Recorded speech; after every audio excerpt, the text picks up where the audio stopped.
Chapter 21.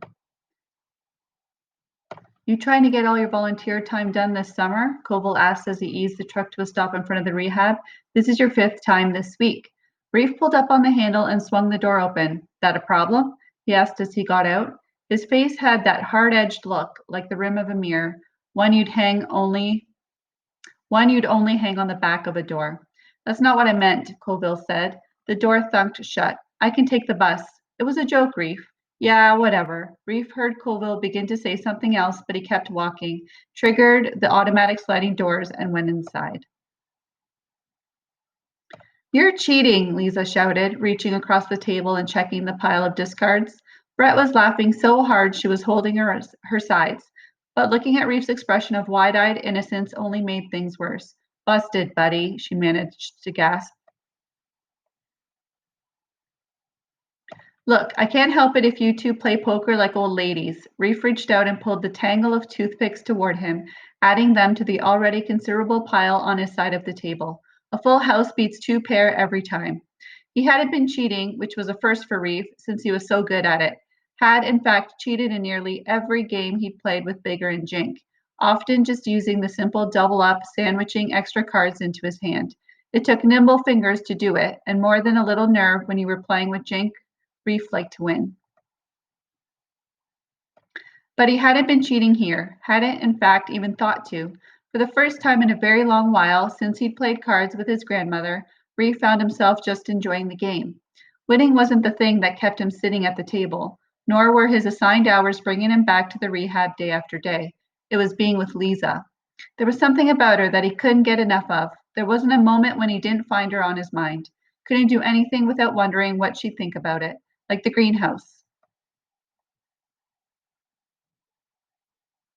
It was finished now, and he thought that week about how he'd like to show it to her, how he'd like her to see what he'd done. Wondered if it might be possible, sometime. But it wasn't just the greenhouse, it was stupid stuff too. He'd been doing the dishes at North Hills, or vacuuming, and he'd catch himself wondering if this was the way she'd dry silverware, or if that was the way she'd use the Hoover on stairs. Like any of that shit really mattered. But somehow it did matter. Everything about her mattered to him. He wondered about what she'd been like as a kid, what her favorite things were, what she liked to do when she was alone and afraid. He'd never known he could ask so many questions, and she'd answered all of them, all but one. What had brought her here? He hadn't pressed her about it. The more time he spent with her, the less he wanted to think about what had brought him here. Of course, in the last few days, she'd had questions of her own, and he told her some of what his life had been like. The foster homes, the moving around, about Bigger and Jink, about some of the trouble they'd gotten into. Mostly, though, it was just stuff that made her laugh. He'd let out things she'd never understand, things that maybe even he didn't understand completely now. So yeah, he could accept it if there were 1 or 2 things she didn't want to share. He'd considered asking somebody about her accident, Brett maybe, or one of the nurses, but somehow it didn't seem right. That if Lisa wanted him to know, she'd tell him in her own time. Like his being at the rehab. She just assumed that volunteering was something people at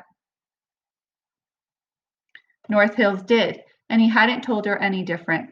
Didn't know how he could, if it came to that. Shuddered at what she'd think if she knew.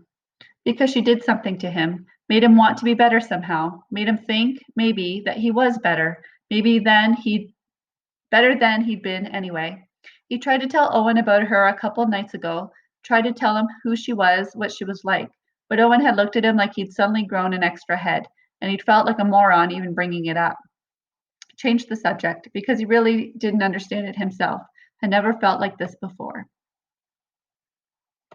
It wasn't like he was in love or anything like that. Who fell in love anymore anyway? Love was for soap operas and I Dream of Jeannie episodes, and deaf girls who got knocked up and left behind.